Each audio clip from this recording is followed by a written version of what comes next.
នេះជារឿងរ៉ាវគូស្នេហ៍មួយគូដែលបានឆ្លុះបញ្ចាំងពីភក្តីស្នេហ៍ដែលទទួលបានពរជ័យពីមាតាបិតាចាស់ទុំទាំងសងខាងតាមប្រពៃណីខ្មែរហាក់ដូចជាគូស្នេហ៍ទេវតាចាមកពីអតីតជាតិលំដាប់តទៅនេះអនុញ្ញាតឲ្យយើងខ្ញុំនាំអារម្មណ៍ទស្សនិកជនទាំងអស់គ្នាមកសម្ដាប់និងទស្សនាបទចម្រៀងឆ្លងសម័យកាលដែលបកស្រាយដោយលោកអាឡាជីនិងព្រះនាងចេណាដូចតទៅចង់ឲ្យញញឹមរាល់ថ្ងៃចង់ឲ្យញសប្បាយall day ចង់ឲ្យបានជាប់ all night How you feel alright okay សង្ឃឹមថាយកពីអារម្មណ៍បង Girl you got me single love song ចង់ឲ្យស្ដាប់បទនេះដល់រយដំស្នេហ៍ខ្ញុំគ្រឿងបៃតងចង់ឲ្យញញឹមរាល់ថ្ងៃចង់ឲ្យញសប្បាយ all day ចង់ឲ្យបានជាប់ all night How you feel alright okay សង្ឃឹមថាយកពីអារម្មណ៍បង Girl you got me single love song ចង់ឲ្យស្ដាប់បទនេះដល់រយដំស្នេហ៍ខ្ញុំគ្រឿងបៃតងចង់តែវាយ៉ាងខ្លាំងចាំមកបំពេញបំណងមកឲ្យគេជាប់ទាំងម៉ាលកាំងតែនោះដល់មិនរិញចាំព្រោះជប់ផ្លែបងចង់ស្វាងផងដើរចូលរបស់មកដល់ពួកយើងក៏កាន់តែមានរៀបចំកាលបងឆ្លុយជីវិតគូតមកយើងមកសច្ចាតស៊ូចូលដល់មកប៉ាមិនចាំយូរលោកមេបាព្រូយេអូសញ្ញាថាអូនដូចកែវនេះតាធ្លាប់តែជាបុរងមិនបានការពេលយល់ទៅនៃក្តីស្នេហ៍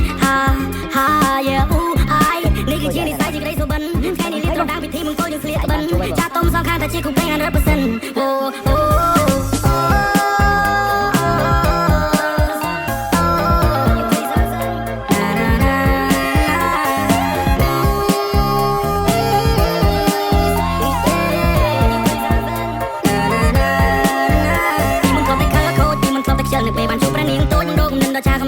មានអារម្មណ៍ថាយើងទៅស្គប់គ្នាពីម្សិលថ្ងៃនេះបងនឹកដៃជីវ៉ាដើរទៅចូលតាស៊ីវិលទឹកក្បែរនាងចម្រៀងបនបាយខុនចង់ដៃព្រេងខ្មែរប្រគំជូនពកគូស្នេហ៍ថ្មីចាំងទុំនឹងលីញៀនមិនធ្វើសាស័យគេចូលរងជ័យមិនស្មនដល់ថ្ងៃស្អែកមិនចង់ឲ្យអូនភ័យខ្លាចមិនចង់ឲ្យអូនភ័យព្រួយបងគឺជាមេគ្រួសារពេលនេះមានតែអូនមួយយល់ពីទំនួលខំត្រូវព្រួយបងមានប្រពន្ធហើយធ្វើការងារផ្ទាំងអស់កម្លាំងបងឲ្យយកស្មាបងកើយព្រឺដូចជាខ្នើយជិះមកពេលនោះឡងនៅពេលរាត្រីបងលេងអូនបីត្រកងជជែកពីនេះពីនោះប្រោប្រងអល់ណាយរងជប់ជ្រៅគួរយើងគេងពីព្រលឹមណាបងផងយេអូសញ្ញាថាអូនដូចកែវនេះតាធ្លាប់តែជាបុរងមិនបានការពេលយល់ទៅនៃក្តីស្នេហ៍ហាយេអូអាយនេះគឺជានិស័យជាក្តីសុបិនថ្ងៃនេះលៀបត្រដាងពិធីមង្គលយើងស្លៀកក្បិនចាស់ទុំសងខាងតែជាគូពេង 100% អូ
ស្នេហាព្រះថោងនាងនេះបានក្លាយជានិមិត្តរូប